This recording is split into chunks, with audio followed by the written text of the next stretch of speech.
They said a woman couldn't handle the warthog. Too heavy, too brutal, too much for delicate hands. Captain Kira Halford heard it all.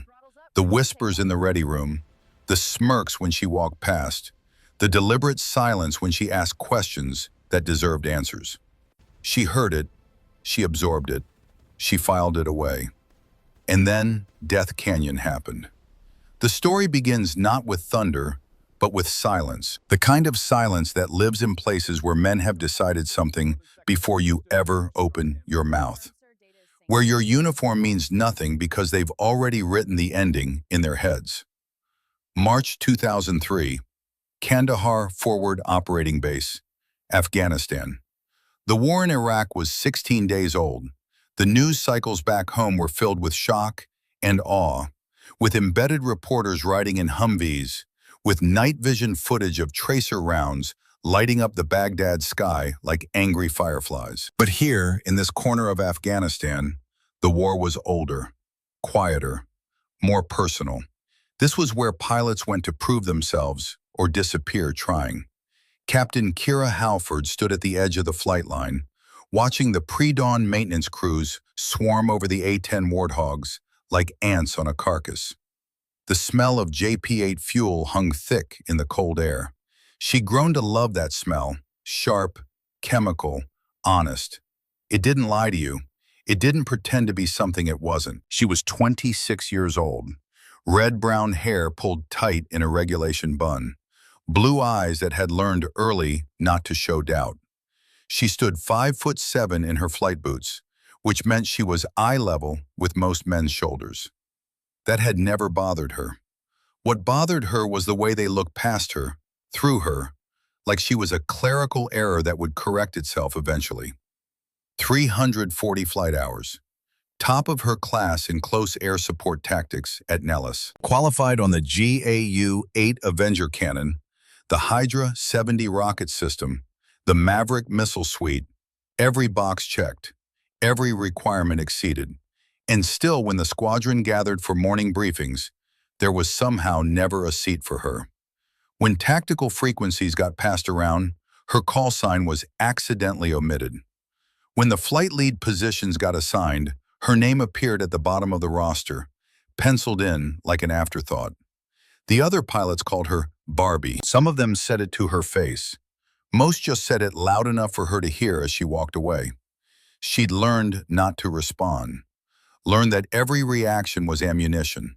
Every flinch was proof they were right about her. So she became stone. The hangar behind her was coming alive. Voices echoed off the corrugated metal walls. Someone laughed, that particular kind of military laugh that's always at someone's expense.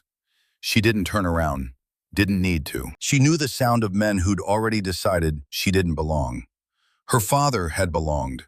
Major Liam Halford, F-4 Phantom pilot, dead before she was old enough to remember his face.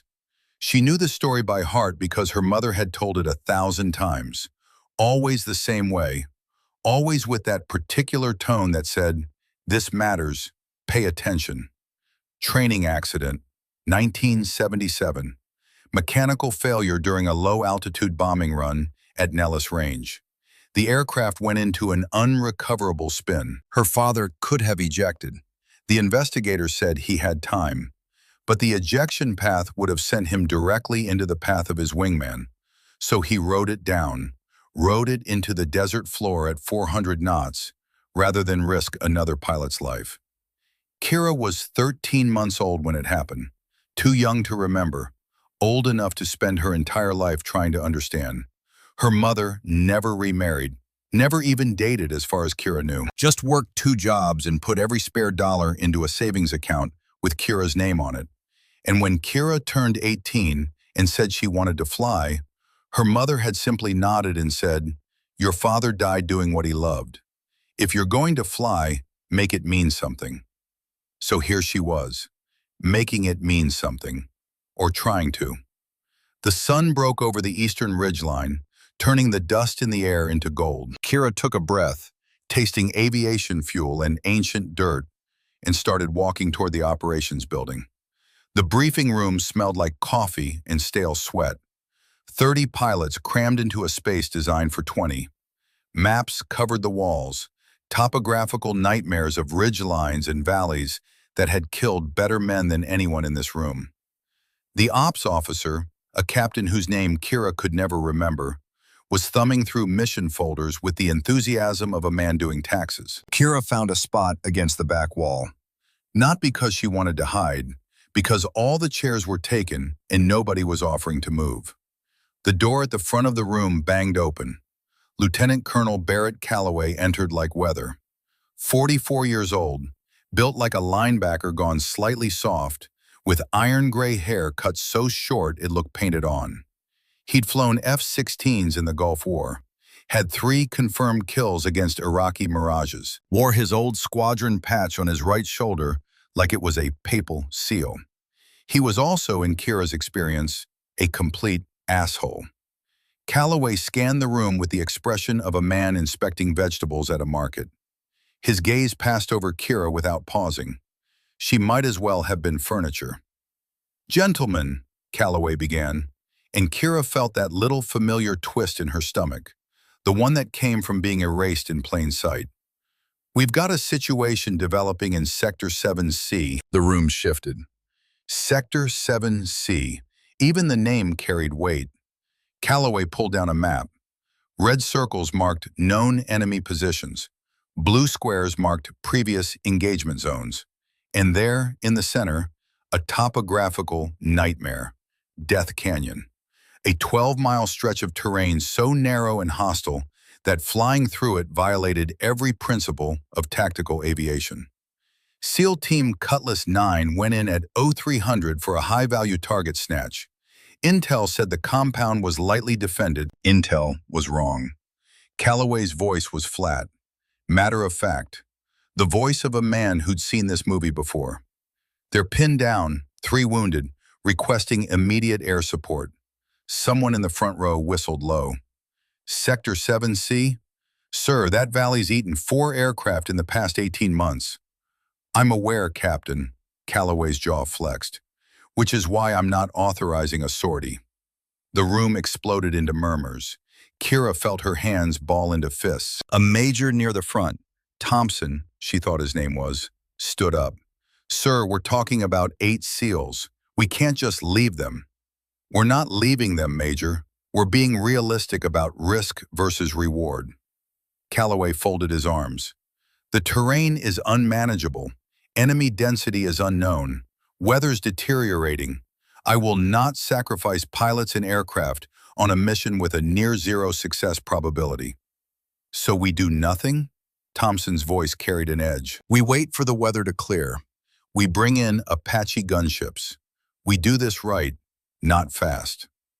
Calloway's tone said the discussion was over. Kira's mouth opened before her brain could stop it.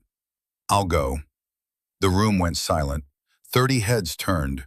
60 eyes found her in the back corner like laser designators locking on. Calloway's expression didn't change. He just looked at her with the tired patience of a teacher dealing with a slow student. "I'm sorry, Captain." "Halford, is it? Did you just volunteer for a combat mission?" "Yes, sir." "Based on what experience exactly?" Kira pushed off the wall, moving to where people could see her without craning their necks. 340 flight hours, sir. 90 of those in mountainous terrain. I've studied every after-action report from Sector 7C. I know the approach vectors, the wind patterns, the thermal variations. Calloway smiled. It wasn't a kind smile. "You've studied reports. How delightful." "This isn't graduate school, sweetheart. This is combat." The word sweetheart hung in the air like a slap. "With respect, sir," Kira said, keeping her voice level, keeping everything level. "Combat is exactly what I'm trained for." "Trained?" Calloway's smile widened. "Tell me, Captain, how many actual combat sorties have you flown?" Kira felt the trap closing. 17, sir." 17. "And how many of those were in terrain comparable to Sector 7C?" "None, sir, but none." Calloway turned away from her, addressing the room again. "So what we have here is an eager young pilot with no relevant experience, volunteering for a mission that's already killed 4 aircraft and their crews. Does that about sum it up, Captain? Someone in the room snickered. Kira's face burned, but she kept her voice steady. Sir, someone needs to go. Those SEALs are in a situation created by bad intelligence and worse timing, and I will not compound that mistake by sending in pilots who aren't ready. Calloway picked up his folder. Mission is scrubbed until conditions improve. Dismissed. The room began to empty. Pilots filed out, some shooting Kira glances, pity, amusement, contempt. She stood there, rooted, feeling something dark and hot building in her chest. Then a voice from the doorway cut through the noise. She's ready. Everyone stopped. Colonel Garrett Dalton stood in the doorway, 58 years old, gray hair that had gone white at the temples, a scar running from his left ear to the corner of his mouth, courtesy of a cockpit fire in 1991, and a right leg that ended just below the knee, replaced by a titanium prosthetic that clicked softly when he walked. Dalton moved into the room with the deliberate gait of a man who'd learned to make every step count. His uniform was perfectly pressed. His bearing was parade ground straight. He looked like what he was, a man who'd survived hell and come back functional. Calloway's expression hardened. Colonel Dalton, this isn't your briefing. No, Barrett, it's yours, which is why I'm curious why you're turning down a qualified pilot for a time-critical mission. Qualified is a generous word. Captain Halford has more flight hours than half the men in this room had when they flew their first combat missions. She's top tier in CAS accuracy, and she's volunteering. Dalton's voice was calm, reasonable, the voice of a man stating facts, not arguing. So explain to me why she's not suitable. Calloway's jaw worked. Garrett, I don't have time for whatever social experiment you're running. This is a combat situation, not a teaching moment. I agree completely, which is why we should send our best available pilot. Dalton looked at Kira. Captain Halford, are you confident you can execute this mission? Kira met his eyes, saw something there she hadn't expected. Not pity, not condescension. Just a simple question that deserved an honest answer. Yes, sir, I am. Dalton nodded, turned back to Calloway. There's your pilot. Calloway's face reddened. Colonel, I'm the squadron commander. I make tactical assignments, not you. Absolutely true. And when this goes to General Kruger's desk, which it will, the moment those SEALs' families start asking why we left them to die, you'll need to explain why you had a qualified volunteer and refused to use her. Dalton's tone never changed, still calm, still reasonable. I'm just helping you think through the optics, Barrett. The two men stared at each other, some invisible military calculus being performed. Finally, Calloway exhaled through his nose. Fine. Captain Halford, you're cleared for the mission. He jabbed a finger at Dalton. But when she augers in, Jack, it's on your head, your pension, your legacy. Understood? Understood. Dalton didn't blink. Calloway grabbed his folder and shouldered past both of them, muttering something that sounded like goddamn waste. The room emptied quickly after that. Nobody wanted to be associated with the disaster everyone assumed was coming. Kira stood there, feeling her heart hammering, feeling the weight of what she'd just committed to settling on her shoulders like a flak vest. Dalton approached. Up close, she could see the fine scars on his hands. Burn marks. The kind you got from touching hot metal while trying to escape a burning cockpit. Thank you, sir, Kira said quietly. Don't thank me yet, Captain. You just volunteered for a mission with a 70% mortality rate. His blue eyes, faded but sharp, studied her. Why? Because someone has to go, sir. That's not an answer. That's a platitude. Dalton leaned against the briefing table. Why you? Kira hesitated, then decided on the truth. Because if I don't, they'll say it's because I couldn't. And every woman who comes after me will carry that weight. Dalton nodded slowly. Your father was Liam Halford. It wasn't a question. Kira blinked, surprised. You knew him? Met him twice. 1976, Nellis. He was running aggressor tactics training. I was a cocky lieutenant who thought I knew everything. A faint smile crossed Dalton's scarred face. He shot me down in a simulated dogfight, so fast I didn't even know I was dead until the debrief. Then he bought me a beer and spent 2 hours teaching me why ego gets you killed. Kira felt something tight in her chest. He died before I could know him. I know. Your mother told me. Dalton reached into his jacket and pulled out a small, battered compass. Old brass, the kind that had seen decades of use. This was your father's. He carried it on every flight. Said a good compass always points home, no matter how lost you get. He held it out. Kira took it with shaking hands. He gave this to me the week before he died, Dalton continued. Said if anything happened to him, I should hold on to it until his kid grew up and became a pilot. He knew it would be you. Don't ask me how, but he knew. Kira stared at the compass, her father's compass. The metal was warm, as if it had been held recently. Sir, Don't. Dalton's voice was gentle. Just promise me you'll bring it back, and yourself, in that order. Kira nodded, not trusting her voice. Dalton straightened. The moment of softness passed. He was all business again. You've got 90 minutes to prep. I'll walk you through the terrain analysis. And Captain? Yes, sir. Forget everything those jackasses have said about you. You're about to prove them wrong. Make it count. The flight line was organized chaos. Kira walked toward the A-10s with her helmet bag slung over one shoulder and her father's compass tucked into her chest pocket, right over her heart. 4 warthogs sat in a row, stubby and ugly and perfect. The A-10 Thunderbolt II, designed to kill tanks and support ground troops, built around a massive 30mm rotary cannon that could spit depleted uranium rounds at 70 rounds per second. Slow, heavily armored, brutally effective. Pilots called it the Warthog because it was ugly as sin and tough as nails. Kira loved it, but as she approached, she realized which aircraft had been assigned to her. Fury 2, the oldest bird in the squadron, more patches than original skin, landing gear that had been rebuilt 3 times, the kind of aircraft that got assigned to cargo runs and training flights, not combat missions. Sergeant Wade Merrick was already on the wing, running pre-flight checks. 37 years old, Oklahoma-born, with hands that could rebuild an engine, blindfolded. He glanced down as Kira approached, and his expression said everything. Ma'am, he climbed down the ladder, wiping grease on his coveralls. I'm guessing you know they stuck you with the squadron's problem child. I noticed. Hydraulic systems at 66%.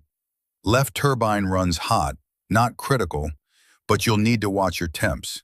Flare dispensers jam about every 3rd deployment. Merrick looked genuinely apologetic.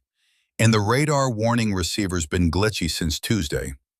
Kira walked around the aircraft, running her hand along the scarred fuselage. Fury 2 had seen combat, had the patches to prove it, bullet holes repaired, shrapnel damage welded over. This bird had been to hell and come back. Will she fly? Kira asked. Oh, she'll fly. Question is whether she'll come back. That's my problem, not hers. Kira looked up at Merrick. Get her fueled and armed. Full load of 30mm, whatever rockets we've got available. I'll need flares, even if they're temperamental. Merrick studied her for a moment, then nodded. Yes, ma'am, we'll make her as ready as she's going to get. That's all I need. As Merrick walked away, shouting orders to his crew, Kira stood there looking at Fury 2. The morning sun glinted off the patched armor. The GAU-8 cannon jutted from the nose like an accusation. Just you and me, old girl, Kira whispered. Let's go get those boys. The pre-flight took 40 minutes. Every system checked and double-checked. Kira worked methodically, her hands moving through the familiar routine. Fuel quantity, oil pressure, hydraulic levels, electrical systems, weapons status. She was buckling into the ejection seat when Dalton appeared on the ladder beside the cockpit. Thought you might want the latest intel update. He handed her a folder. SEAL team leader is Senior Chief Boone Prescott, 39 years old, 3 tours, good man. If he says the situation's bad, believe him. Kira scanned the documents. Enemy positions, terrain analysis, weather predictions. It was all worse than the briefing had suggested. They're expecting me to fail, she said quietly. They're expecting you to die, Dalton corrected. There's a difference. Failure you can recover from. Comforting. Wasn't trying to be comforting, was trying to be honest. Dalton pulled something else from his jacket. An old photograph. The colors faded, creased from years of handling. The photo showed a young man in a flight suit standing beside an F-4 Phantom. Dark hair, confident smile. On the back in careful handwriting, "For my daughter Kira, when you fly, fly fearless. When you fight, fight for something bigger than yourself. Dad." Kira's hands trembled as she held it. "Your mother gave this to me the day you graduated flight school," Dalton said. "Asked me to watch over you. Said you'd need someone who understood what it meant to lose everything and keep flying. Why didn't you give this to me before?" "Because you weren't ready before. Now you are." Dalton tapped the photo. "Your father died because he put his wingman's life above his own. That's not sacrifice, that's math. One life versus another. He chose." Dalton met her eyes. "Today, you're making the same kind of choice. 8 lives versus 1. Different math, same principle." Kira carefully tucked the photo into her knee pocket, next to the mission card. "Colonel, if I don't make it back, you will." Dalton's voice was flat, certain. "Because you're Liam Halford's daughter, and because I didn't waste 30 years waiting to give you that compass just to watch you prove Calloway right." He stepped back, preparing to climb down. "Now get your head in the game, Captain. Those SEALs are running out of time." Kira watched him descend, his prosthetic leg clicking against the metal rungs.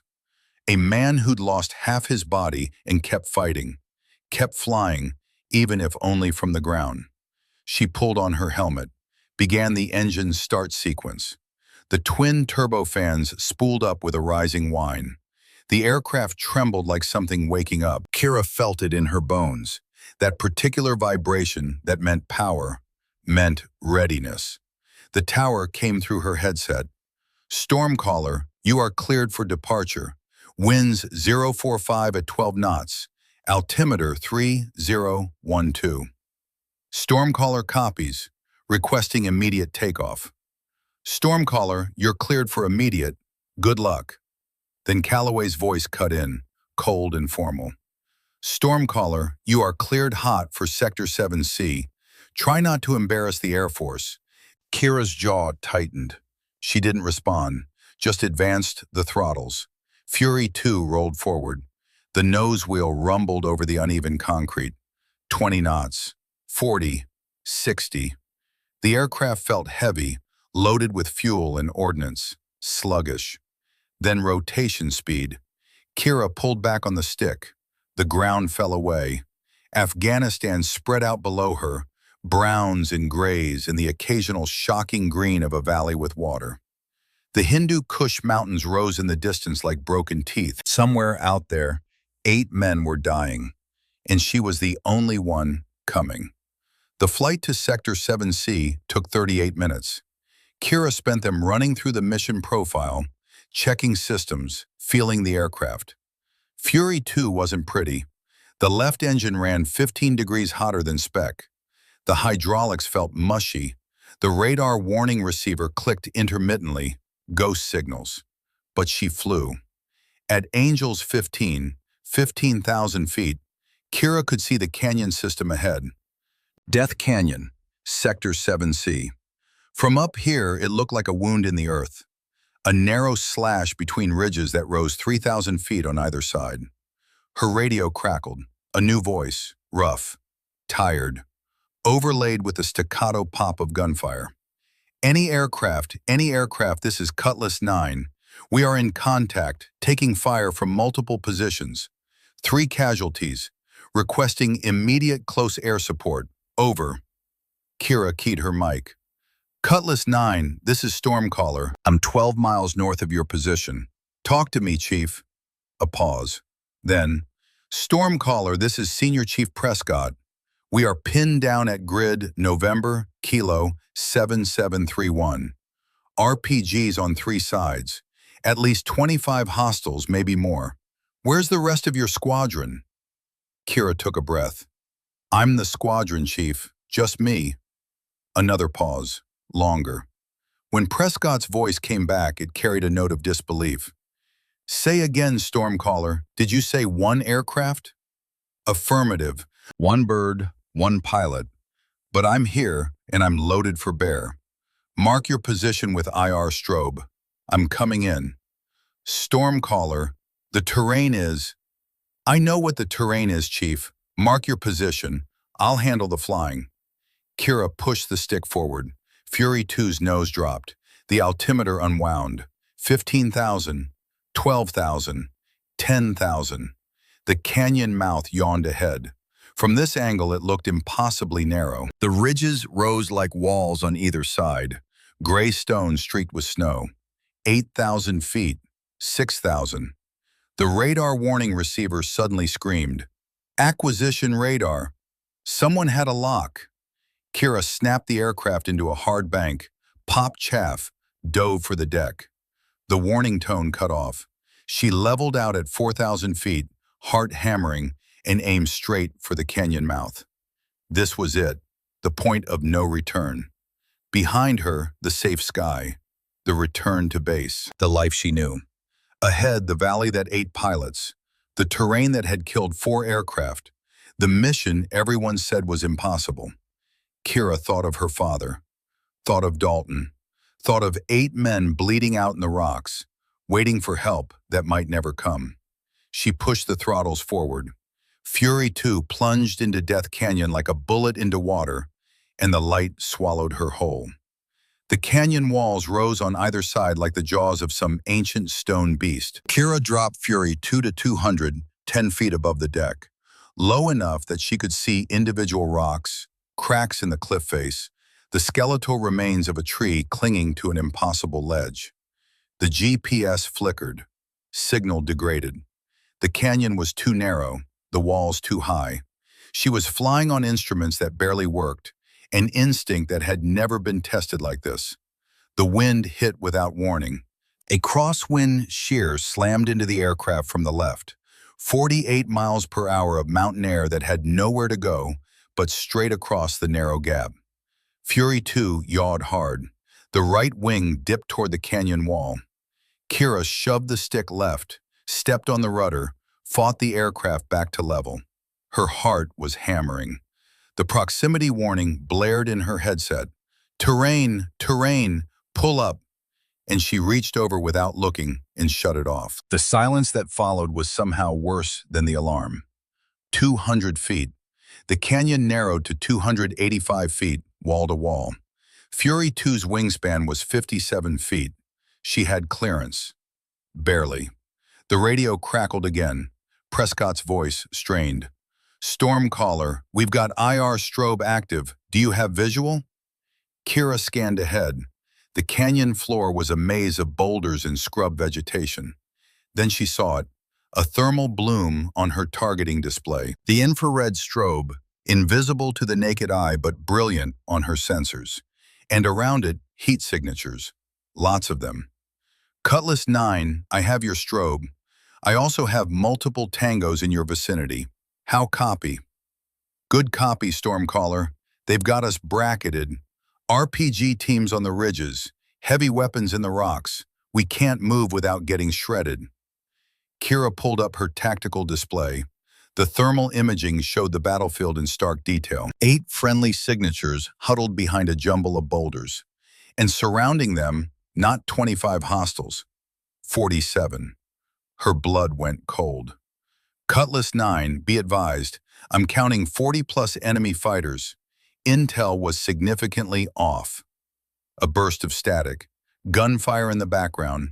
Then Prescott's voice, tight with controlled fury. They told us light resistance, quick extract. This is a goddamn kill box. Kira keyed the radio to the command frequency. Kandahar Actual, this is Stormcaller. Cutlass 9 position is heavily fortified. Enemy strength double intel estimate. Request immediate QRF. Colonel Calloway's voice came back, cold and clipped. Negative, Stormcaller. Intelligence has been verified by multiple sources. Execute mission as briefed or return to base immediately. Sir, I have visual on 40+ combatants. The intel is wrong. Captain Halford, that is a direct order. Comply or face court-martial upon return. Kandahar Actual, out. The frequency went dead. Kira felt something sharp and hot spike through her chest. They weren't listening, weren't believing her. She was alone out here with 8 men who were about to die and a command structure that had already written them off. Then a different voice cut in. Private channel, encrypted. Kira, it's Dalton. I'm pulling AWACS data right now. You're correct. Someone fed us garbage intel. Colonel, what the hell is happening? I don't know yet, but I'm digging. Right now you focus on keeping those men alive. Understood? Yes, sir. And Kira, trust your eyes, not their reports. The channel closed. Kira took a breath, pushed everything else out of her mind. The politics, the doubters, the wrongness of the intel. None of it mattered now. What mattered was 8 men and 47 enemies and a canyon that gave her zero margin for error. She checked her weapons panel. GAU-8 Avenger cannon, full load, 1,100 rounds of 30mm ammunition, 6 Hydra 70 rockets, 6 AM-9 missiles that would be useless in this terrain, and 6 flares, her only defense against heat-seeking missiles. Not enough, not nearly enough, but it would have to be. Cutlass 9, I'm making my approach. When I call break, you get your heads down. Copy? Roger, Stormcaller. We're ready. Kira scanned the ridgeline, found her first target, a cluster of 3 heat signatures on the eastern ridge. RPG team. They'd be waiting for her to come in low, lead her just right, fire when she was committed to the run. So she wouldn't give them the chance. She pulled back on the stick. Fury 2 climbed, engines screaming. 500 feet, 700. She broke out above the canyon rim, and for one brief moment she could see forever. The mountains stretching away in every direction. The sky painfully blue. Then she rolled inverted and dove. The world spun. The horizon became vertical.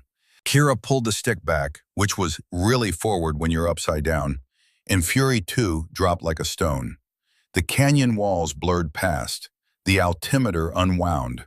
700 feet, 500, 300. She could see the RPG team now with her naked eye. 3 men, 1 holding the launcher, 2 feeding rounds. They were looking the wrong direction, expecting her to come in low, not from above. 200 feet, 150. Kira snapped the aircraft upright. The G-forces crushed her into the seat. Her vision grayed at the edges. She squeezed her legs, forced blood back to her brain, and put the targeting pipper on the enemy position. 100 feet. She pulled the trigger. The GAU-8 Avenger roared to life with a sound like God's own chainsaw. The entire aircraft shuddered. 70 rounds per second screamed out of the nose cannon. Each round was the size of a milk bottle. Depleted uranium, dense enough to punch through tank armor. What it did to human beings was something Kira tried not to think about. The ridge exploded. Dust and rock and things that had been men disintegrated in the storm of metal. The 3 heat signatures on her screen simply vanished. Kira pulled hard left, banking away from the ridge. The canyon wall flashed past her right wing, so close she could see the layers of sediment in the stone. Cutlass 9, Rifle 1 is clear. Holy shit! Someone on Prescott's team, young voice, full of awe. Did you see that? Shut it, Rodriguez. Prescott's voice, steady. Stormcaller, you just bought us breathing room. We've got movement on the south slope. Mortar team, looks like. Kira scanned her display, found the signatures. 2 men setting up a tube. If they got that mortar operational, the SEALs were finished. No cover could protect them from indirect fire. She banked right, lining up her next run. The canyon twisted ahead, serpentine. She'd have to thread between 2 rock outcroppings, give herself maybe 3 seconds to acquire and fire. The left engine temperature spiked. Warning light, 695 degrees. Not critical yet, but climbing. Not now, Kira whispered to the aircraft. Hold together for me. She dropped lower. 120 feet. The canyon floor rushed beneath her. Boulders, scrub, a dry riverbed that might run with water in the spring. The rock outcroppings loomed, 60 feet apart. Fury 2's wingspan was 57 feet, 3 feet of clearance on each side. Kira steadied her breathing, lined up dead center, advanced the throttles. The world compressed into a slot of stone and sky. Time stretched. She could see every detail, the striations in the rock, a bird's nest wedged in a crack, the way the shadows fell. Then she was through. The mortar team was directly ahead, 100 yards. They were swinging the tube toward the SEAL position. Another 10 seconds, and they'd have their first round in the air. Kira didn't use the cannon. She rippled off 2 Hydra 70 rockets. The weapons streaked away, trailing white smoke. 2.5 pounds of high explosive each. Unguided. Old technology. Simple physics. They hit within a half second of each other. The explosion was massive. The mortar ammunition cooked off in a secondary blast that sent a mushroom cloud of dust and flame 200 feet into the air. The shockwave hit Fury 2 like a physical blow. The aircraft bucked. Kira fought the controls, felt the hydraulics strain, managed to hold level. When the dust cleared, the mortar team was gone. Just a crater and some burning debris. Cutlass 9, south slope is clear. Stormcaller, you're an angel. Prescott's voice carried genuine relief. We're going to start moving toward... The radar warning receiver screamed. Missile launch. Infrared signature. Coming from the northwest ridge. Kira's training took over. No thought, just reaction. She slammed the stick left, pulled hard, popped a flare. The flare ejected with a metallic clunk. Burned white hot, 2,000 degrees, more attractive to a heat-seeking missile than an aircraft engine. The missile went for the flare, detonated 60 meters behind Fury 2. But the blast was close enough. The shockwave caught the tail section. Kira heard metal scream, felt the aircraft yaw. The hydraulic pressure gauge dropped from 66% to 38% in the space of a heartbeat. The stick went mushy in her hands, sluggish, like flying through mud. Warning lights cascaded across the panel. Right stabilizer damaged, hydraulic pressure low, left engine temperature now 735 degrees and climbing. Fury 2 was dying, slow and ugly, but dying. And Kira was still in the middle of the canyon with 40+ hostiles and 8 men depending on her. She keyed the radio, forced her voice steady. Cutlass 9, I'm still in the fight. Keep your heads down. But inside, a cold calculation was running. 5 flares left. Hydraulics at 38% and falling. Engine temperature critical. Maybe 15 minutes of flight time before something catastrophic failed. 15 minutes to save 8 lives. She could do a lot in 15 minutes. Kira pulled Fury 2 into a climbing turn, gaining altitude to reassess. From 500 feet up, she could see the full tactical picture. The SEAL position was surrounded on 3 sides. Enemy fighters were moving, trying to flank, using the terrain for cover. And there, thermal signature different from the others. Colder, more metallic. A technical truck. Pickup with a heavy machine gun mounted in the bed, 50 caliber. That weapon could chew through the SEAL's cover like tissue paper. The truck was moving, bouncing over rough ground, heading toward a position where it would have a clear line of sight on the Americans. Kira checked her weapons. 4 rockets left. Cannons still operational. Hydraulics barely functional, but holding. Cutlass 9, you've got a technical moving to your 6 o'clock. Big gun. I'm engaging. Copy, Stormcaller. Make it count. The technical was a mile away, moving fast. The gunner in the back was already traversing his weapon toward the SEAL position. Kira dove. Fury 2 dropped through 500 feet, 400, 300. The engine temperature alarm was a steady shriek now. She ignored it. The technical's driver saw her coming, swerved. The vehicle bounced over rocks, trying to evade. Not fast enough. Kira didn't use rockets, too valuable. She used the cannon. 80 rounds, less than 2 seconds of fire. But at 3,000 rounds per minute, it was enough. The depleted uranium rounds tore through the technical like it was made of cardboard. The engine blocks shattered. The fuel tank erupted. The heavy machine gun and its crew simply ceased to exist. The truck rolled twice and came to rest upside down, burning. Kira pulled up. The G-forces crushed her. Her vision tunneled. She grunted, tensing her legs and abdomen, fighting to keep blood in her brain. The aircraft leveled at 200 feet, hydraulics at 34%, left engine now 760 degrees. She was running out of time and systems. Stormcaller, that's 3 positions eliminated, Prescott's voice. We're starting to move. What's your status? Kira glanced at her panel. Every warning light that could be on was on. I'm operational. Keep moving. I'll cover you.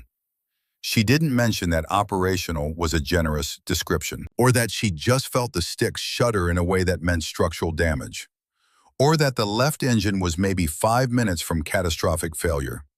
None of that would help the men on the ground. She circled above the canyon, watching the thermal display. The SEALs were moving. 3 men carrying a wounded teammate, the others providing cover. They were headed toward a wider section of canyon. Somewhere they could be extracted, if she could keep the enemy off them long enough, if her aircraft held together, if the universe decided to cut her a break for once. Movement on her display. Enemy fighters repositioning. They were smart, coordinated, not running, adapting. That was bad. Panicked fighters broke and ran. Professional fighters adapted and killed you. Kira keyed the command frequency. Kandahar Actual, Cutlass 9 is mobile. Recommend immediate Chinook dispatch for extraction. Silence. Then Calloway's voice, tight. Stormcaller, your aircraft status? Degraded but functional. I can maintain cover until extraction arrives. Negative. You are ordered to RTB immediately. Aircraft is too damaged for continued operations. Kira felt her jaw clench. Sir, if I leave now, those men die. That is not your decision to make, Captain. You have your orders.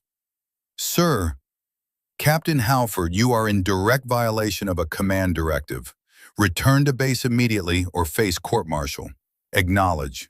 Kira looked at her panel, at the warning lights, at the fuel gauge showing 34%, at the hydraulic pressure steadily dropping. Then she looked at her thermal display, at 8 green dots representing 8 Americans. Good men, men with families, men who'd been sent into a trap with bad intelligence and no support. She thought of her father, thought of the choice he'd made, one life versus another.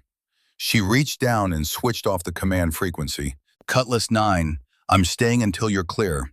How copy? A pause. Then Prescott's voice, rough with emotion. Copy, Stormcaller. We won't forget this. Dalton's voice cut in on the private channel. Kira, what are you doing? My job, Colonel. If you don't return to base, Calloway will have you arrested. Then he'll have to wait until I'm done. She banked right, lining up another attack run. Sir, I need you to do something for me. Name it. Find out who fed us that intel, because this wasn't a mistake. This was a setup. Silence on the line. Then, I'm already looking, and Kira, your father would be proud. The channel went dead. Kira focused on flying. The canyon walls blurred past. The aircraft shuddered with every maneuver. She was coaxing performance out of Fury 2 that the designers never intended. Metal fatigue, structural stress. Every second in the air was borrowed time. She spotted another enemy position. Cluster of fighters in a boulder field. They were setting up for an ambush along the SEAL's route. Kira keyed her radio. Cutlass 9, hold position. Hostiles on your axis of advance. Copy. How many? Kira counted heat signatures. 8, maybe 10. Give me 30 seconds. She came in from the south, low and fast. The boulders gave the enemy cover from ground fire, but from the air, they were exposed. She triggered the cannon. The GAU-8 roared. Rounds chewed through rock and flesh. The thermal signatures scattered. Some went dark, others fled. Kira pulled up hard, too hard. The damaged hydraulics couldn't keep up. The stick went slack for a terrifying second. The aircraft nosed over. She shoved the stick forward, then back, manually forcing the control surfaces to respond. Fury 2 wallowed, threatened to snap roll. Then the hydraulics caught and she had control again. Her hands were shaking. Sweat ran down her back despite the cold at altitude.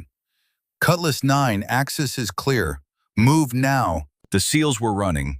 Well, 3 of them were carrying their wounded, and the others were bounding Overwatch. Moving fast considering they'd been pinned down for hours.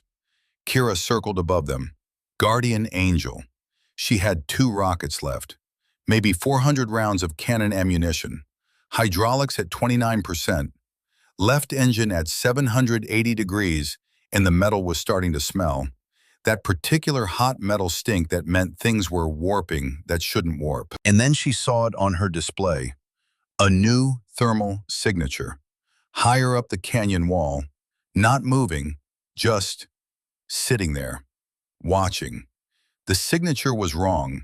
Too cold for a living person in this climate. But not cold like a rock. Cold like something insulated, like something designed to mask its heat. Kira zoomed her sensors, enhanced the image. A figure, human-shaped, standing on a ledge that looked almost impossible to reach. No weapon visible, no movement at all, just standing, watching. She keyed her radio. Cutlass 9, you have eyes on the ridgeline, bearing 275? Negative, Stormcaller. What are you seeing? Someone watching us. Has been for, I don't know, maybe the whole engagement. Hostile? Unknown. They're not engaging, just observing. Prescott's voice was tight. Can you engage? Kira looked at her weapons panel. 2 rockets, limited cannon rounds, and 8 men still in danger from known threats. Negative. I need everything I've got for confirmed hostiles. Understood. We're 300 meters from extraction zone. 300 meters. In this terrain, that was 10 minutes of hard movement. 10 minutes Kira had to keep them alive. The radar warning receiver chirped. Not a full alarm, just a chirp. Acquisition radar. Someone was painting her, trying to get a lock. She jinked left, popped another flare. The warning stopped. 4 flares left. The canyon opened ahead. The walls spread out. The floor flattened into something approaching level ground. This was it, the extraction zone, and it was occupied. Kira's thermal display lit up. 2 enemy positions. Dug in, heavy weapons. They were waiting at the exact spot where a helicopter would have to land. Her blood ran cold. Cutlass 9, abort approach. Extraction zone is compromised. Say again, LZ is hot. What? Prescott's voice carried shock. Command said Alpha was sanitized. Command was wrong, or lying. There are hostiles in pre-positioned ambush. A string of curses from Prescott. Then, Stormcaller, if we can't extract at Alpha, where do we go? Kira scanned her display, looked at the terrain. The canyon system branched here. The main branch led to LZ Alpha and the ambush. But there was a smaller canyon to the southeast, narrower, rougher, not on any official map, but she could see from the thermal imaging that it opened into a flat area. small, but big enough for a Chinook to land. New rally point, Kira said. Heading 135. Follow the small canyon. There's an opening 800 meters southeast. That's not on our maps. I know, trust me. A pause. Then, Roger, Stormcaller, we're trusting you. The SEALs changed direction, started moving toward the smaller canyon. It would take them longer, more exposure, more risk, but better than walking into an ambush. Kira needed to give them time, needed to deal with the hostiles at LZ Alpha so they didn't pursue. She had 2 rockets left, maybe 300 cannon rounds. An aircraft that was held together by prayers and spite. It would have to be enough. She armed both rockets, set them for simultaneous release, dove toward LZ Alpha. The enemy fighters saw her coming, started to scatter, but they built their positions for fighting ground targets, not for an attack from directly above. Kira pickled both rockets at 300 feet. They streaked down, trailing smoke, hit within a second of each other. The explosions merged into one massive blast. Secondary detonations as ammunition cooked off. A fireball rose into the sky. Kira pulled through the smoke and flame. The turbulence buffeted the aircraft. The left engine coughed. The temperature gauge spiked to 810 degrees. The engine firelight illuminated. Kira's heart stopped. Engine fire, in combat, in a canyon, with no ejection option, because ejecting would send her straight into enemy territory. She reached for the fire suppression, pulled the T-handle. Halon gas flooded the engine compartment. The firelight stayed on. The engine temperature kept climbing. 820, 840. Come on, Kira whispered. Please. 860 degrees.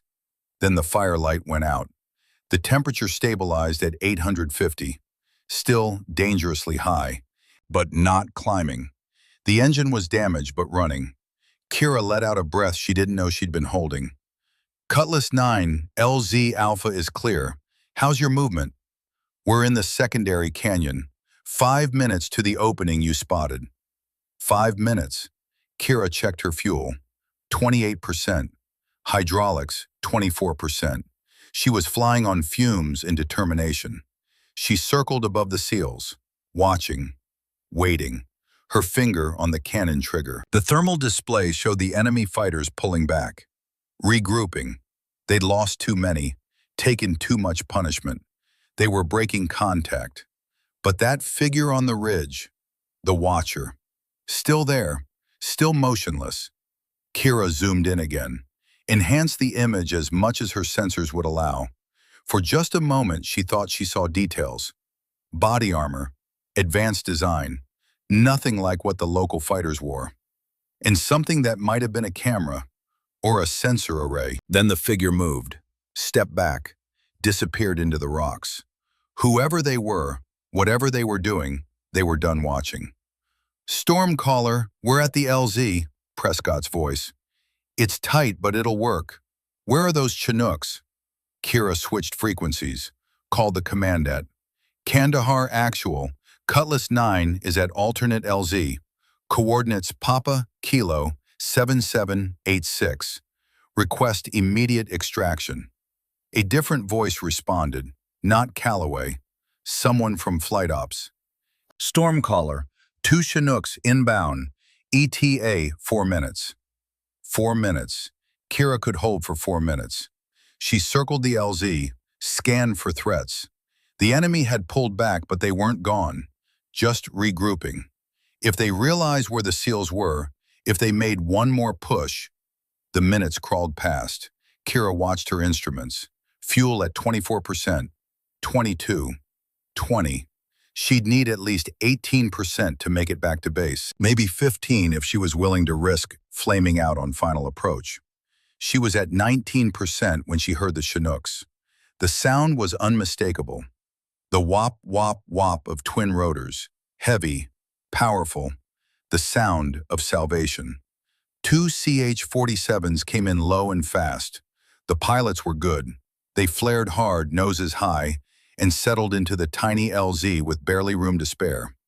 The SEALs moved fast, loading the wounded first, then the others. 30 seconds and they were aboard. The Chinooks lifted, rotors clawing at thin mountain air. They climbed out of the canyon, gaining altitude, gaining safety. Stormcaller, this is Cutlass 9, Prescott's voice. All souls accounted for. We're clear. Kira felt something tight in her chest loosen.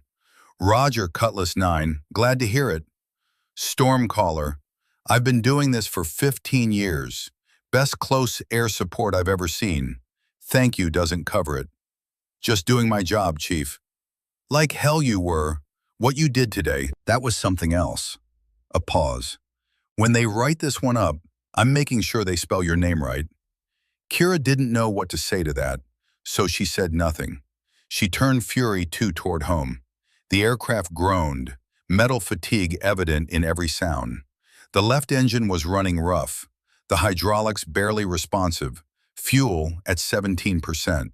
She'd burned through her margins, spent everything the aircraft had and then some. But 8 men were alive. That was the math. The same math her father had used. Different numbers. Same principle. She aimed for Kandahar and prayed the aircraft would hold together for 30 more minutes.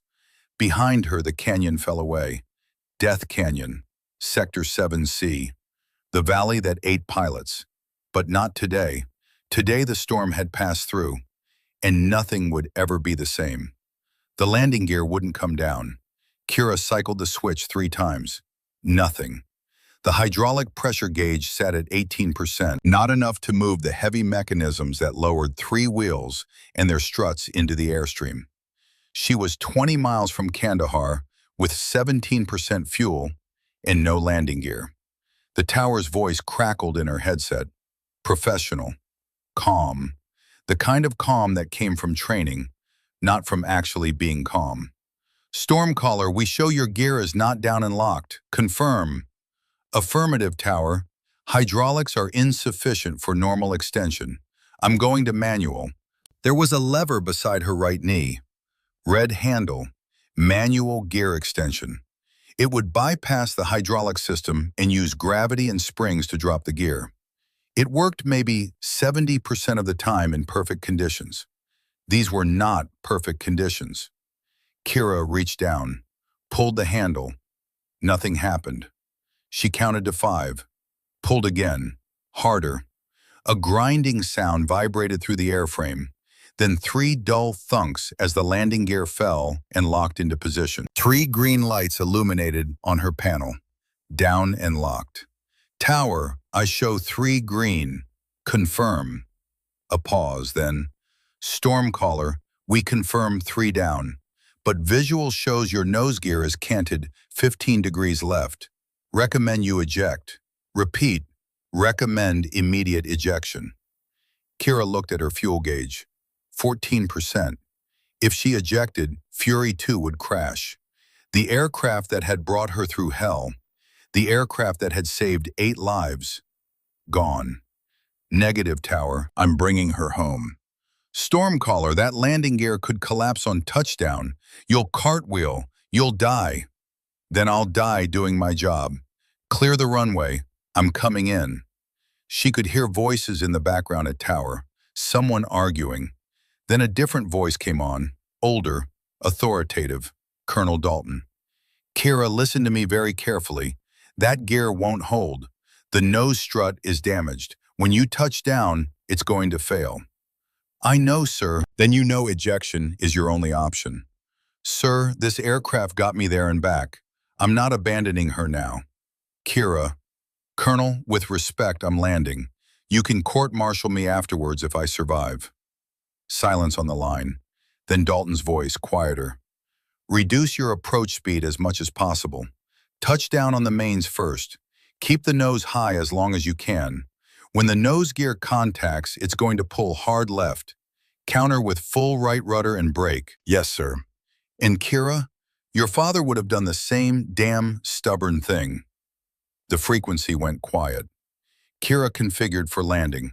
Flaps down, or as far down as the dying hydraulics would move them. Airspeed 190 knots. Too fast. Should be 140. But with partial flaps and battle damage, 190 was as slow as she could safely fly. The runway stretched ahead, 8,000 feet of concrete. Emergency vehicles were lining up along the sides. Foam trucks, ambulances, fire suppression. They were preparing for the worst. Maybe they were right to. Kira passed through 500 feet, 400, 300. The desert floor rushed up. She could see individual rocks now, scrub brush, a rusted truck chassis someone had abandoned years ago. 100 feet. She pulled the throttles to idle. The engines spooled down. Fury 2 dropped like a stone. 50 feet. She pulled back on the stick. The nose lifted. The main landing gear dropped toward the runway. The wheels kissed concrete with a screech of rubber. The aircraft bounced, came down again, harder this time. The nose was still high, still airborne. Kira held it there. 3 seconds. 5. The aircraft was slowing. 160 knots, 150, 140. She couldn't hold the nose up forever. The speed was bleeding off. The control surfaces losing effectiveness. The nose gear touched down. For a single perfect moment, nothing happened. Then the damaged strut collapsed. The nose slammed into the runway with a shriek of tearing metal. The aircraft pulled hard left, violent, like a car hitting ice. Kira's world became chaos. She stomped on the right rudder, shoved it to the floor, grabbed the brake handle. The right main tire locked up, started to skid. The aircraft was spinning, slowly at first, then faster. The nose dug into the concrete. Pieces of the aircraft were tearing off. She could see them in her peripheral vision. Metal flying, sparks. The ejection seat was right there. She could pull the handle, blast out, be safe. But her hands stayed on the controls, fighting, trying to save it. The spin slowed. The aircraft shuddered, groaned. She was sliding backwards now, still moving fast enough to kill her if she hit something, but slowing. The runway was a blur, then individual seams in the concrete. Then she could read the painted numbers. Fury 2 came to rest 1,800 meters down the runway. 30 degrees off centerline. Nose collapsed. Left stabilizer hanging by cables. Fuel streaming from a ruptured line. But stopped, and not on fire. Kira sat there for a moment, hands still on the controls, heart hammering so hard she could hear it. The canopy was cracked, a spider web pattern radiating from a single impact point. Something had hit it. A rock, debris, she'd never know. The radio crackled. "Stormcaller, are you mobile?" Kira tried to speak, had to clear her throat. Tried again. "Negative, aircraft is done flying, but I'm okay." "Copy, emergency crews are inbound, remain in the aircraft." But Kira was already unbuckling, hands shaking so bad it took 3 tries to release the harness. She popped the canopy. The emergency jettison sent it flying clear. She stood on the seat, climbed out, stepped down under the crumpled nose section. The desert air hit her, hot, dry, real. She was alive. 8 men were alive. The math had worked out. Kira jumped down to the concrete. Her legs were shaking.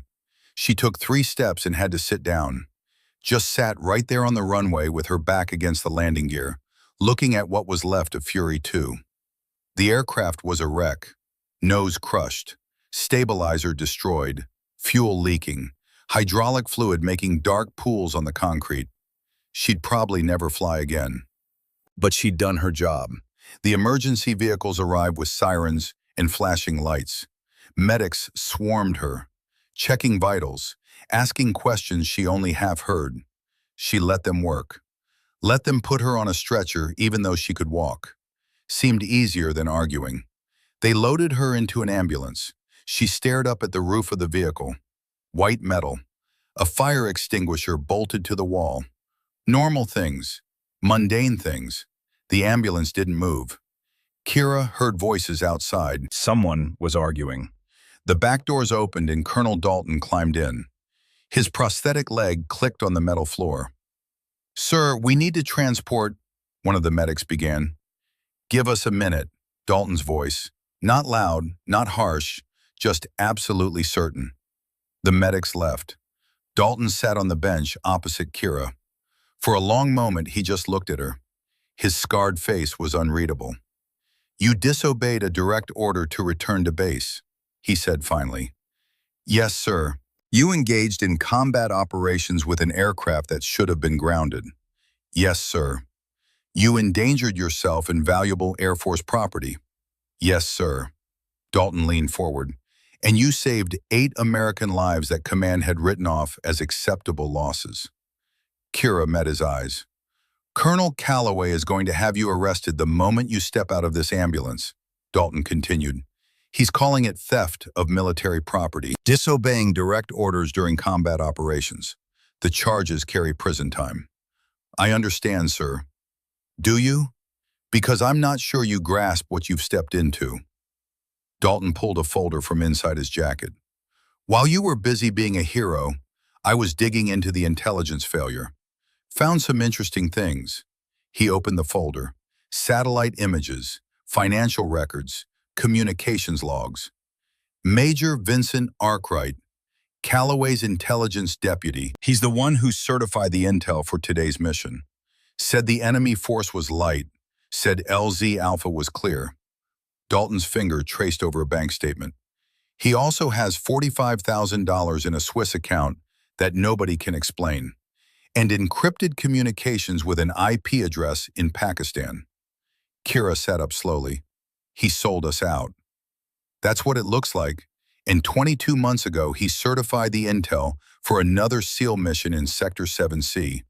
That team walked into an ambush. 4 dead. The pieces were falling into place. The pattern, the betrayal. Does Calloway know? Kira asked. I don't think so. I think he's just arrogant and stubborn. But either way, he's about to become a problem for you. Dalton closed the folder. Unless someone above him intervenes. As if on cue, the ambulance doors opened again. A man in a crisp service uniform stepped in. Silver eagles on his collar, ribbons covering half his chest. 63 years old, face like weathered granite, eyes that had seen things that changed people. Brigadier General Thaddeus Kruger. Kira tried to stand. Dalton waved her down. Captain Halford. Kruger's voice was gravel rolled in sandpaper. I'm told you put on quite a show today. Sir, I'm also told that Colonel Calloway has ordered your arrest. Kruger pulled out a cigar, didn't light it, just held it.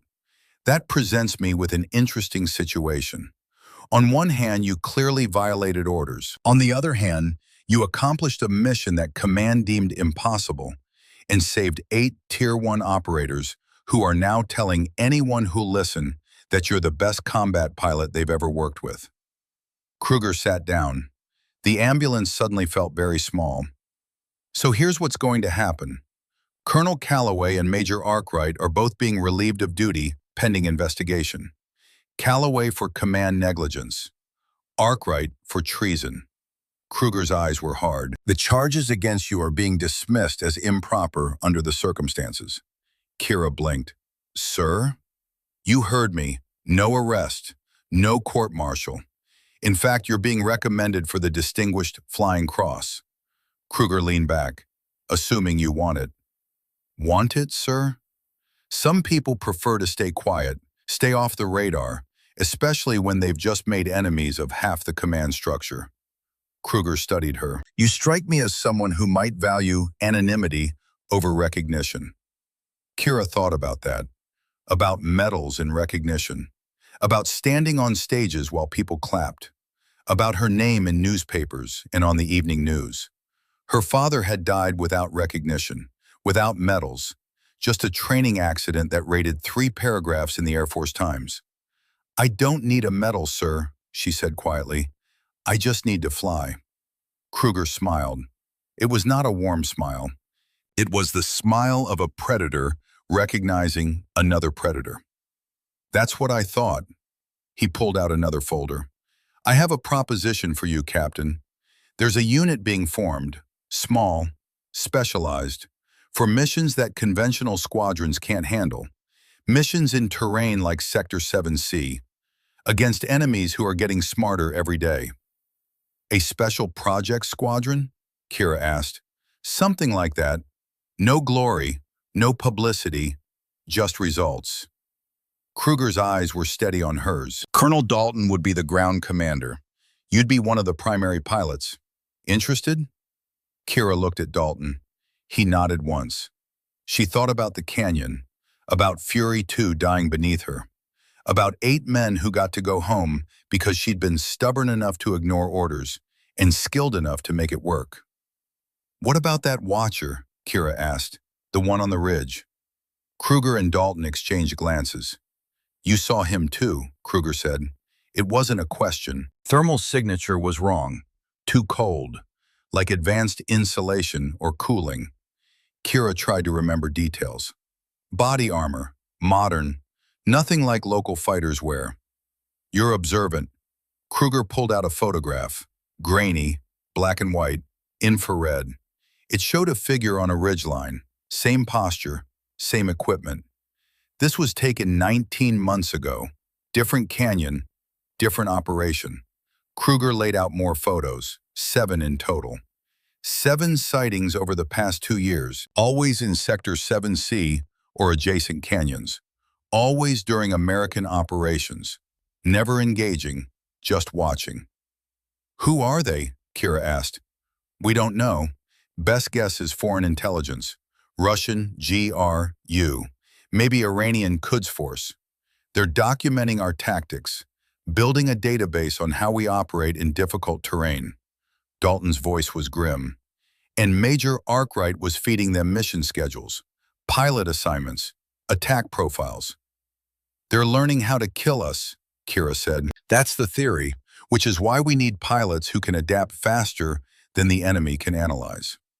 Kruger leaned forward. People like you, Captain.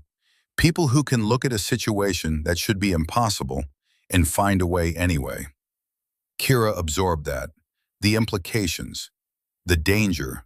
The fact that every time she flew, someone might be watching, learning, preparing. What happened to the other pilots who saw the watchers? She asked. Silence. Then Dalton spoke. 4 are dead. 2 are missing. You're the first one who saw them and lived long enough to report it properly. The ambulance suddenly felt very cold. So if I join this unit, Kira said slowly, I'm basically painting a target on myself. Yes, Kruger said simply. And if I refuse? You go back to regular squadron operations, fly cargo runs and training missions until you get bored. Retire in 20 years with a pension and a sense of unfulfilled potential. Kruger's eyes were steady. Or you can do something that matters. Your choice.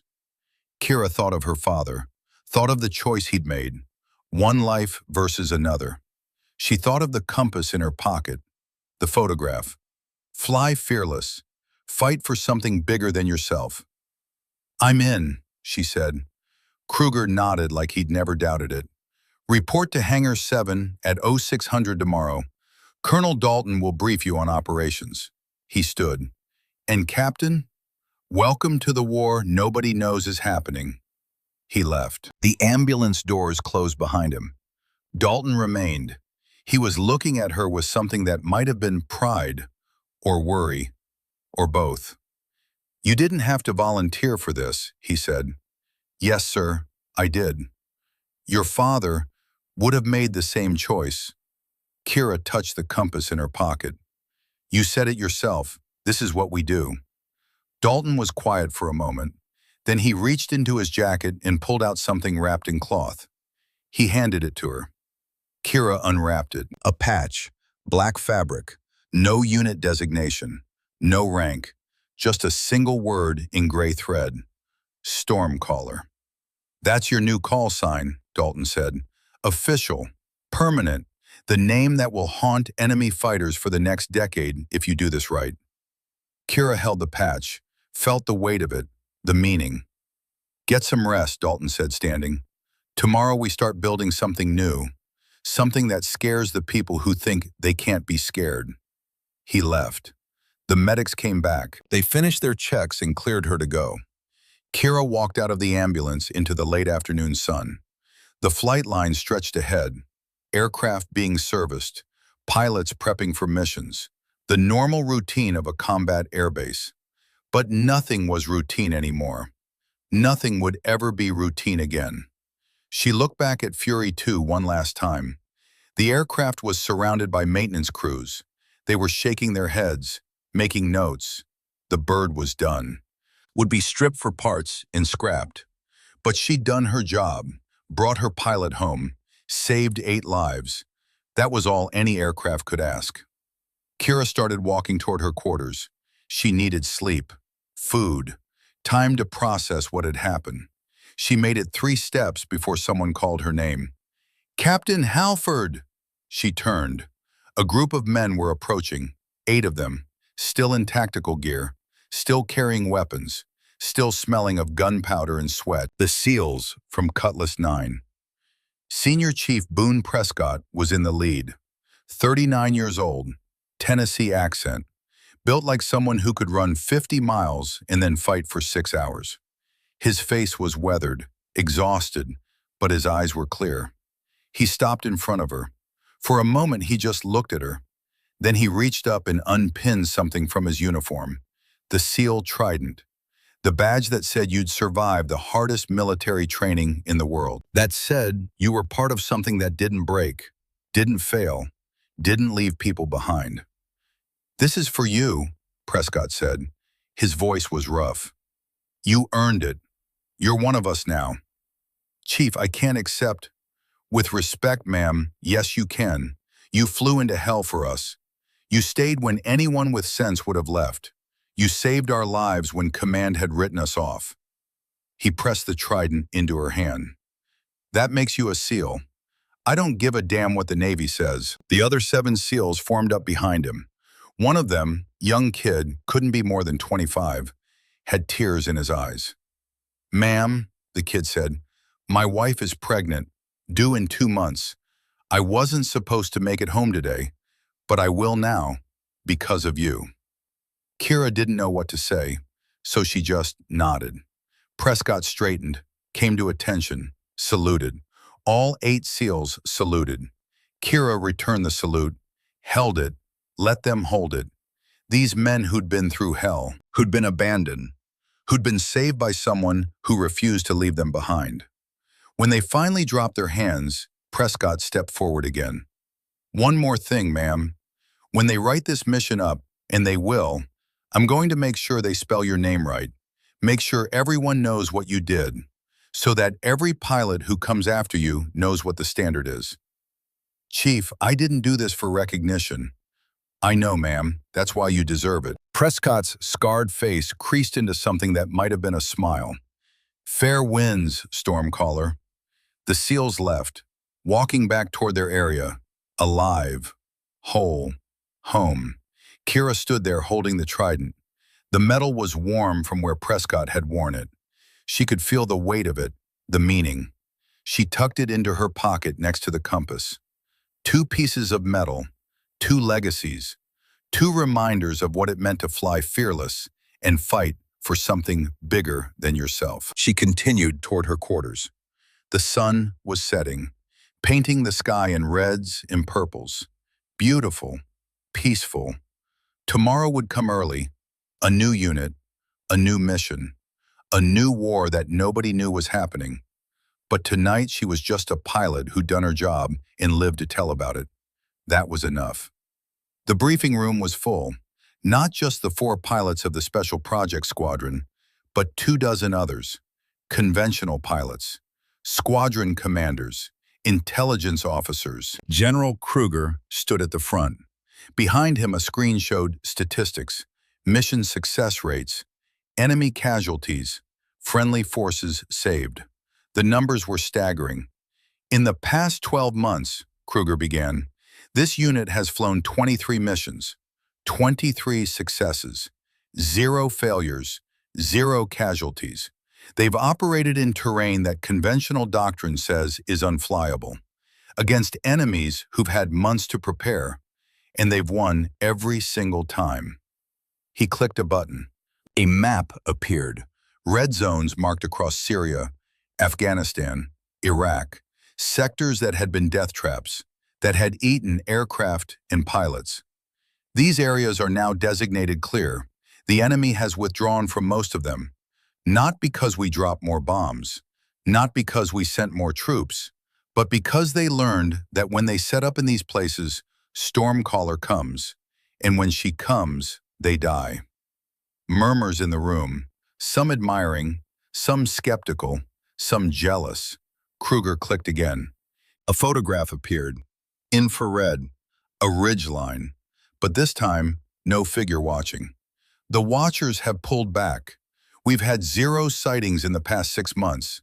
They've stopped documenting our tactics in these areas because they learned that the tactics they were documenting don't work against pilots who refuse to follow them. He turned to look directly at Kira. She was sitting in the back row, black flight suit, Stormcaller patch on her shoulder, face impassive. Captain Halford has set a new standard, one that every combat pilot in this theater will be expected to meet. Kruger's voice carried through the room. She's proven that impossible is just a word people use before someone shows them otherwise. After the briefing, after the questions and the mission assignments and the routine business of war, Kira walked out onto the flight line. Stormcaller 1 sat waiting. 23 missions, 23 times into hell, 23 times home. The aircraft was scarred now, patched, repaired, but still flying, still deadly. She ran her hand along the fuselage, felt the vibration of maintenance crews working inside, preparing for the next mission, the next impossible task. Footsteps behind her. She turned. Dalton approached. He was smiling, actually smiling, a rare sight. You've started something, you know. Applications for special operations aviation have tripled. Women are joining up specifically to fly combat missions. You've become what you always hated, a symbol. I just wanted to fly, sir. And now you're showing others they can too, whether you wanted it or not. Dalton handed her a folder. New mission, Sector 11, worse than anything we've done before. Kira opened the folder, scanned the details. The terrain was impossible, the enemy's strength overwhelming, the success probability near 0. She smiled.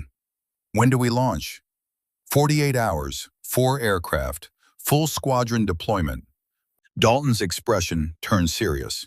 Kira, this one's different. The watchers are back, not observing, participating. We think they're testing something new, some kind of advanced anti-air system. Then I guess we'll see how advanced it really is. You're not scared? Kira thought about that, about fear, about the canyon that had nearly killed her, about the missions that had followed, about flying into the unknown and trusting that skill and determination would be enough. I'm terrified, sir, every single time. But fear is just information. It tells you the stakes are real. It doesn't tell you to quit. Dalton nodded. Your father said something similar, right before his last flight. They stood there for a moment, 2 warriors looking at an aircraft that had seen more combat than most entire squadrons, that had defied physics and logic and common sense to bring people home. He'd be proud, Dalton said finally. Both your parents would. I know, sir. Kira touched the compass in her pocket. The photo, the sealed trident, her touchstones, her reminders. That's why I fly. She climbed up into Stormcaller 1, settled into the cockpit. Home. Dalton watched from below. See you at the briefing, Captain. Yes, sir. He walked away, his prosthetic leg clicking on concrete. A man who'd lost everything and kept fighting, who'd found new purpose in guiding others to do what he no longer could. Kira powered up the systems, just to check, just to feel the aircraft come alive. Displays flickered on, green lights, ready lights, the low hum of electronics and hydraulics, and the promise of violence held in check. She closed her eyes, remembered the canyon, remembered 8 men who'd been written off and brought home, remembered every mission after that, remembered every time someone said impossible and she'd proven them wrong. The radio crackled. Someone was broadcasting on the emergency frequency. Distant, desperate. Any aircraft, this is Paladin 4. We are under fire. Heavy casualties. Need immediate. The signal cut off. Kira's eyes opened. Her hands were already moving. Start sequence. Engine power. Weapon systems. She keyed the intercom. Colonel Dalton, Stormcaller requesting immediate launch authorization. Emergency call received from Paladin 4. A pause, then Dalton's voice. He'd heard it too. Granted, but Kira, you're not alone this time. Razor 2 and Razor 3 are spinning up. They'll take a second emergency call we just received. Grid November Victor 8123. Kira felt something warm spread through her chest. Not alone. Not anymore. Understood, sir. She completed the start sequence. The engines wound up. Stormcaller 1 trembled. Ready. She advanced the throttles. The aircraft rolled forward. Tower came through. Stormcaller, you are cleared for immediate departure. Godspeed. The runway stretched ahead. 8,000 feet of possibility and purpose. Kira pushed the throttles to full. The aircraft accelerated. Faster. Faster. Rotation speed. She pulled back on the stick. The ground fell away. Afghanistan spread below her. The mountains, the valleys, the places where men fought and died, and sometimes got saved by someone who refused to accept impossible as an answer. Somewhere out there, Paladin 4 was dying. Not for long. The storm was coming, and this time, she wasn't the only one. Behind her, 2 more Warthogs launched. Black paint, no markings. Razor 2 and Razor 3. Her squadron, her family, the unit she'd helped build. Kira pointed the nose toward the last known position of Paladin 4, pushed the throttles forward, felt the aircraft surge beneath her. Alive, deadly, purpose incarnate. And as she flew toward the unknown, she thought about a young woman at Nellis Air Force Base, 23 years old, dark hair in a tight bun, eyes full of determination and doubt. Cadet Morrison, whose brother had been with Cutlass 9, who'd seen the photograph, who decided she wanted to fly. Kira had met her last month, had seen that same fire, that same refusal to accept limits. Will I ever fly with you? Morrison had asked. If you're good enough, Kira had said, the unit doesn't recruit, they find you. Morrison had nodded, understood, then asked one more question. How will I know if I'm ready? Kira had smiled, touched the patch on her shoulder. Stormcaller. You'll know, she'd said, when you stop asking permission and start taking action. When you see 8 people who need help and you're the only one who can give it. When impossible becomes just another mission parameter to work around. Morrison had saluted, not because regulations required it, but because respect demanded it. And Kira had known.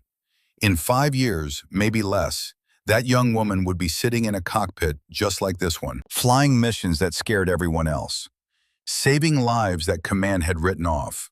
The cycle would continue, the standard would rise, because that's what happened when you stopped telling people what they couldn't do and started showing them what they could.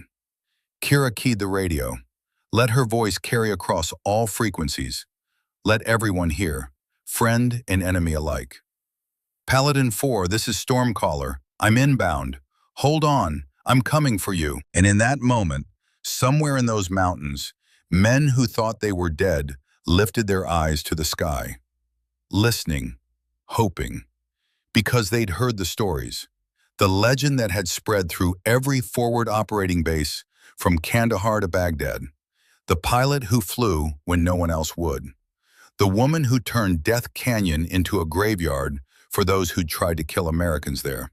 Stormcaller, the name whispered in briefing rooms, shouted on radios when hope was running thin, cursed by enemies who'd learned too late what it meant to hear that call sign. Below her, Afghanistan blurred past, the same mountains, the same valleys, the same war, but different now, because she'd proven something that needed proving, that impossible was negotiable, that orders were sometimes wrong, that one person willing to fly into hell could change everything.